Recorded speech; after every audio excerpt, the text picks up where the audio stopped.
Hi, and welcome to Bookish English Podcast. Are you learning English? Great. Let's learn English with a very interesting story. Don't forget to subscribe, like, and comment. Let's get started. Imagine a person from history who had a huge impact on the world. This person is Muhammad. He lived over 1,000 years ago, but his life and teachings still influence millions of people across the globe today. He is known as the founder of Islam, one of the world's major religions. But his story is bigger than just religion. It's a story about leadership, society, and the power of one person to change history. This book will explore the life of Muhammad and his important influence on the world. To understand his life, we use historical sources. These are old writings and stories from a long time ago. These sources are valuable, but they are also limited. We don't have all the details we might want. Some historical information is missing, and the sources we do have can sometimes be interpreted in different ways. It's like looking at old documents. They can be difficult to read and understand completely. So, we need to study these sources carefully and understand that our picture of his life is based on what we can learn from them. It is important to remember that people see Muhammad's life from different angles. For many, he is a central figure in their religion, a prophet. For historians, he is also a political and social leader who shaped the course of history in Arabia and beyond. These different views are important. This book respects these diverse interpretations, but will focus on a historical perspective.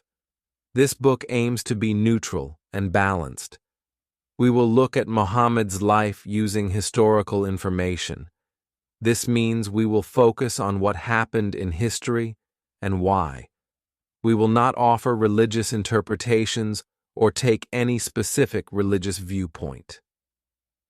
Our goal is to understand his life based on historical facts and analysis without adding religious beliefs or opinions. We want to provide a clear and historical account of his life based on the information available to us. This book is based on historical information and does not take any side or offer religious interpretations. Early life in Mecca. Muhammad was born in Mecca around the year 570. This year is sometimes called the Year of the Elephant. People say it was the year when an army with elephants tried to attack Mecca, but this may not be exactly true. He was born into a family called Banu Hashim. This family was part of a bigger group, the Quraysh tribe, which was very important in Mecca.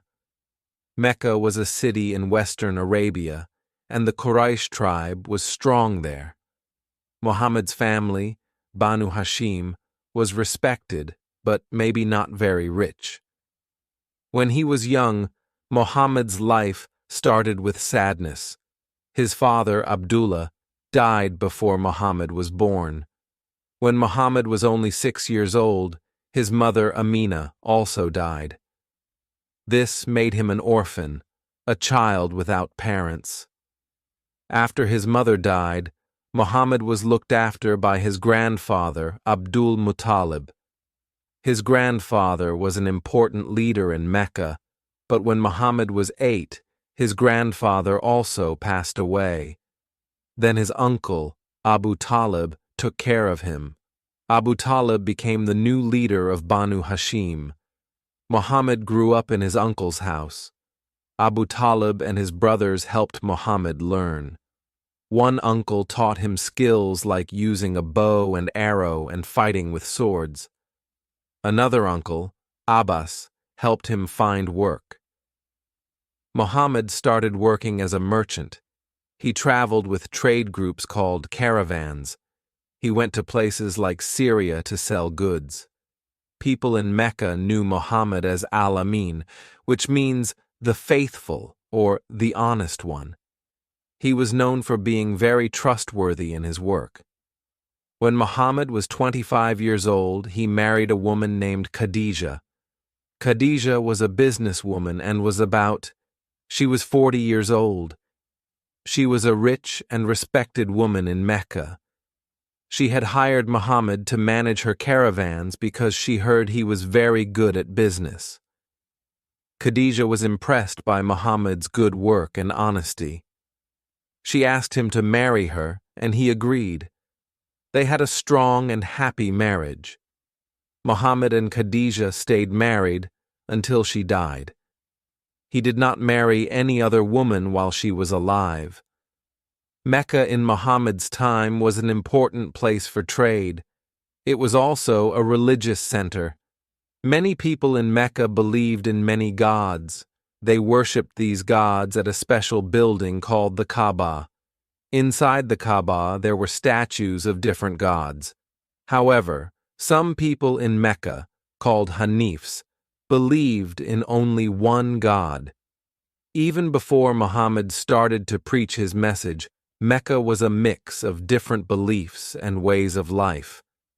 The first revelations, Muhammad often went to a cave in the mountains near Mecca. The cave was called Hira. He liked to spend time alone there, thinking and praying. He was searching for peace and understanding. One day, when Muhammad was 40 years old, something amazing happened in the cave. It was the year 610. While he was in Hira, he had a powerful experience. He said that the angel Gabriel came to him. Gabriel showed Muhammad a cloth with words written on it and told him to read. Muhammad said, "I cannot read." The angel held him tightly and told him again to read. This happened 3 times. Finally, Gabriel spoke the words, and Muhammad could remember them. These were the first words of the Quran. When it was finished, Muhammad was afraid and confused. He didn't understand what had happened. He felt like something very powerful had touched him. He left the cave and went quickly back to his home in Mecca. He went to his wife, Khadija. He was shaking and asked her to cover him with a blanket. When he felt calmer, he told Khadija everything that had happened in the cave. He was worried that maybe it was a bad spirit. Khadija listened carefully. She was a strong and wise woman. She believed in Muhammad and trusted him. She told him that she thought it was a message from God, not something evil. She supported him and gave him comfort. Khadija also went to see her cousin, Waraka ibn Nawfal. Waraka was an old man who knew about religions and old books. When Khadija told him about Muhammad's experience, Waraka was very happy. He said that Gabriel was the same angel who had come to Moses, another prophet from long ago. Waraka told Khadija that Muhammad was going to be a prophet for his people. Khadija's belief was very important to Muhammad. She was the first person to accept his message. Soon after, other people close to Muhammad also started to believe. His young cousin Ali, his good friend Abu Bakr, and Zayd, who was like a son to him, all became his first followers. The first messages that Muhammad received were about God.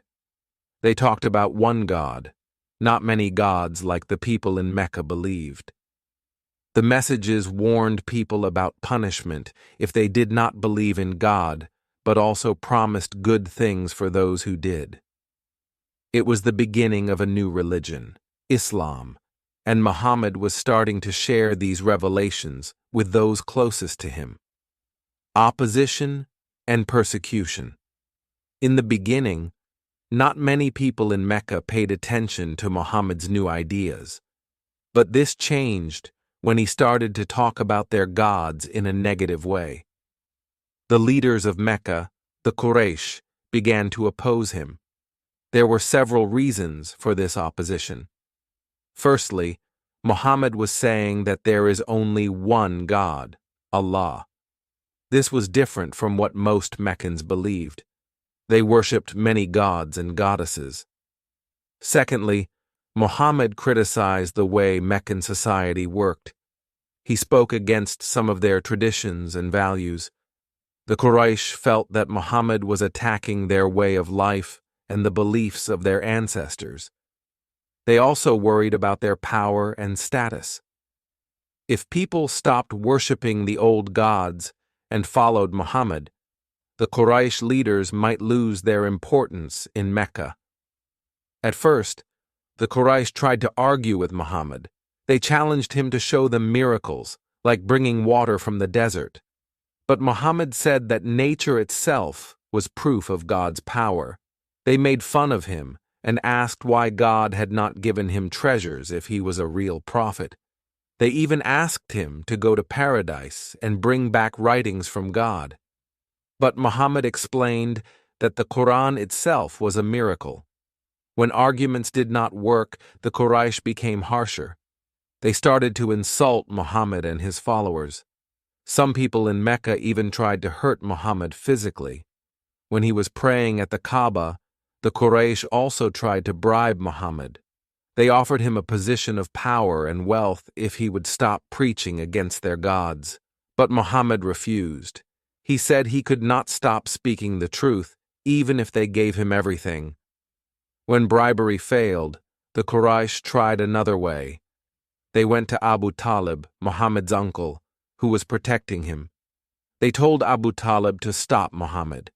They said they could not tolerate Muhammad's insults to their gods and traditions. Abu Talib was in a difficult position. He was from the Quraysh himself, but he also cared for his nephew. At first, Abu Talib asked Muhammad to be less open with his message. However, Muhammad was firm and said he could not stop, even if it meant great hardship. Seeing Muhammad's strong belief, Abu Talib decided to continue protecting him no matter what the Quraysh said. As the Quraysh's opposition grew, so did the difficulties for Muhammad's followers. Many of the first Muslims were poor people, slaves, or women. These people did not have high social status and were vulnerable. The Quraysh started to persecute these early Muslims. We know that life became very hard for them.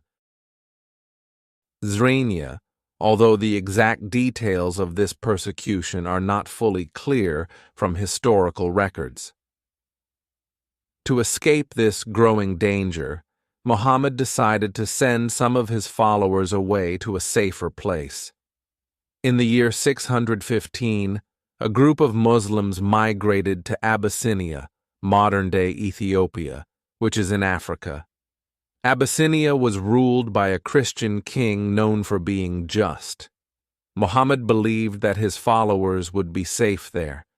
The king welcomed the Muslim migrants and protected them. The Quraysh were angry that the Muslims had found safety. They sent people to Abyssinia to ask the king to send the Muslims back to Mecca, but the king listened to the Muslims and refused to send them back. He allowed them to stay in peace in his kingdom. There is also a story about an event called the Satanic Verses. According to this story, at one point, Muhammad was hoping to find a way to get along better with the Quraysh. It is said that while reciting verses from the Quran, Satan made him say words that praised some of the Meccan goddesses. This made the Quraysh happy, and there was a feeling of possible agreement between Muhammad and the Meccans. However, the story continues that Muhammad later realized these words were not from God, but from Satan.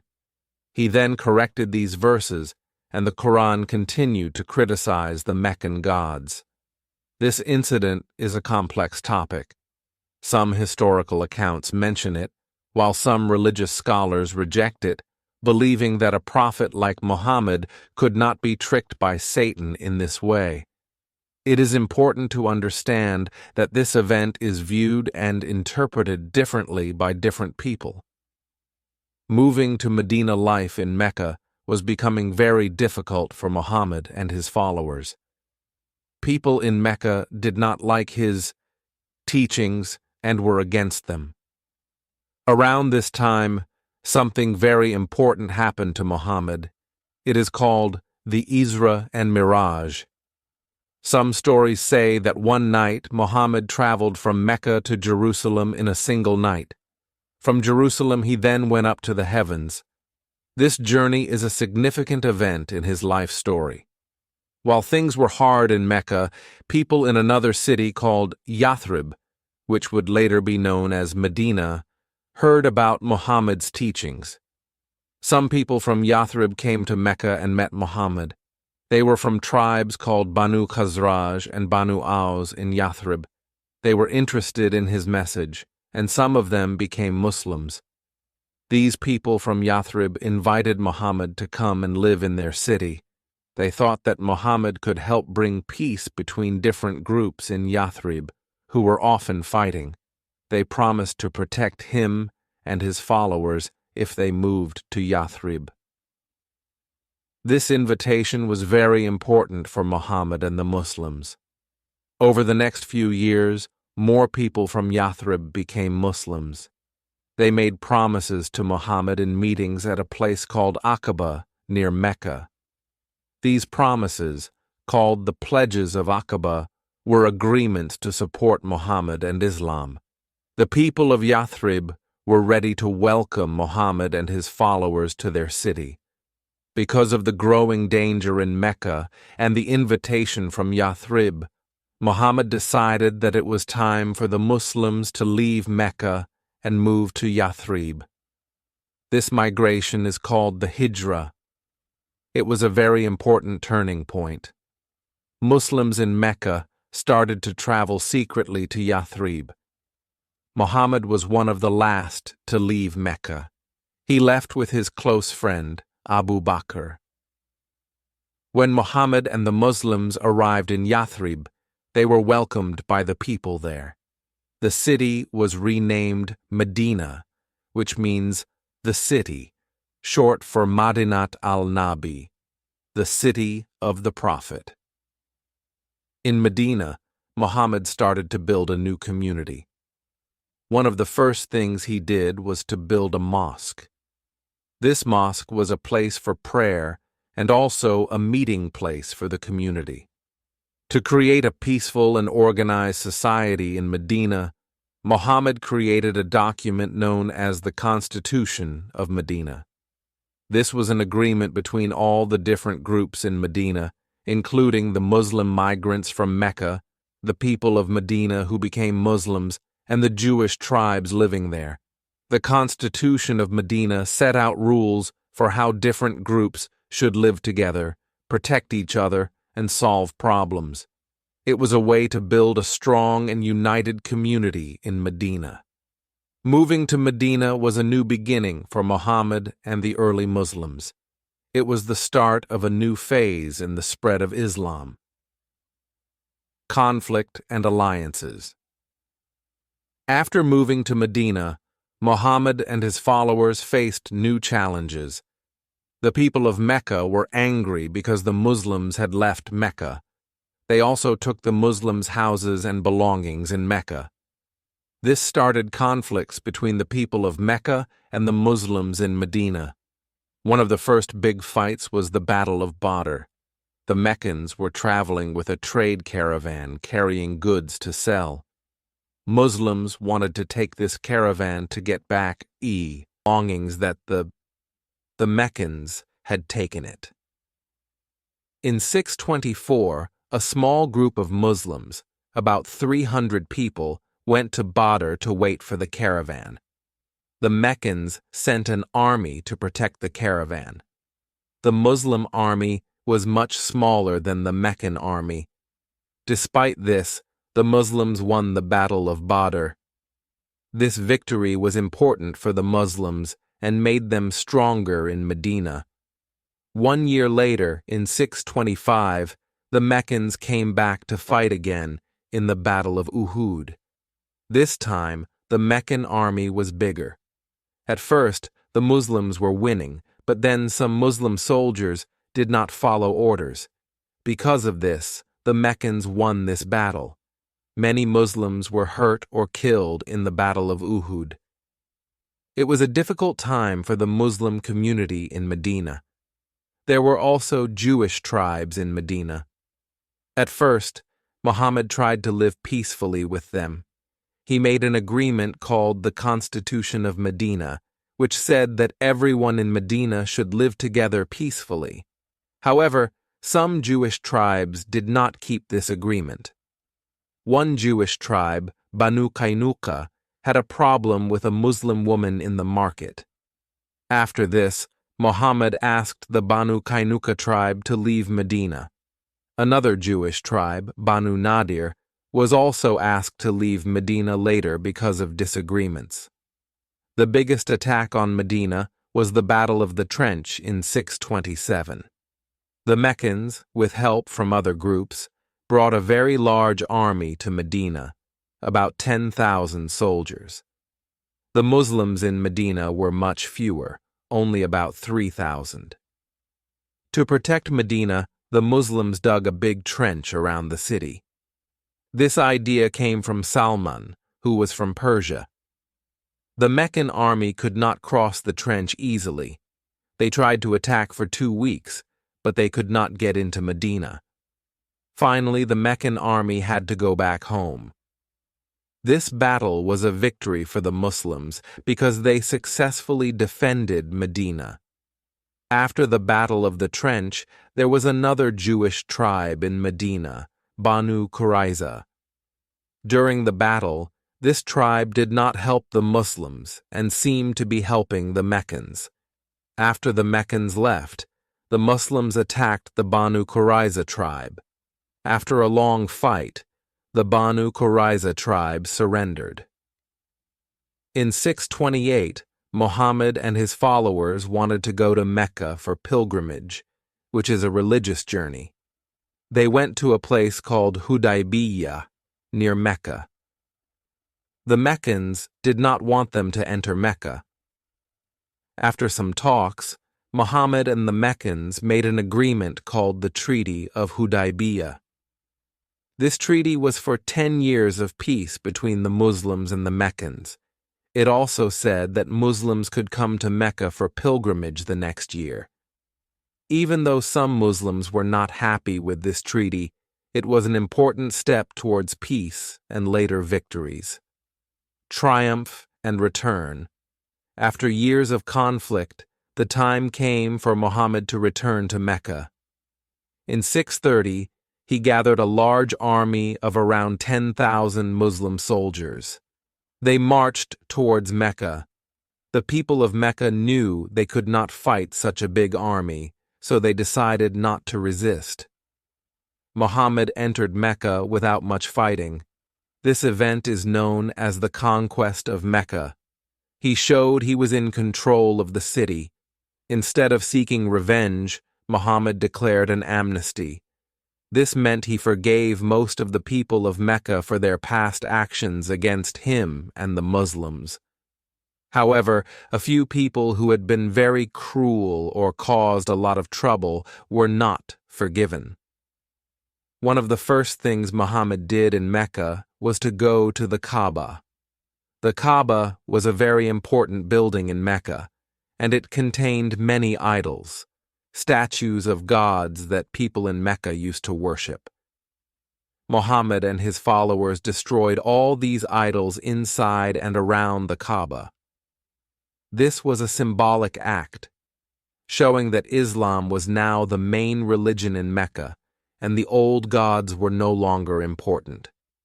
Some stories say that there were paintings inside the Kaaba, including paintings of Mary and Jesus. It is said that Muhammad ordered the removal of all paintings except perhaps those of Mary and Jesus.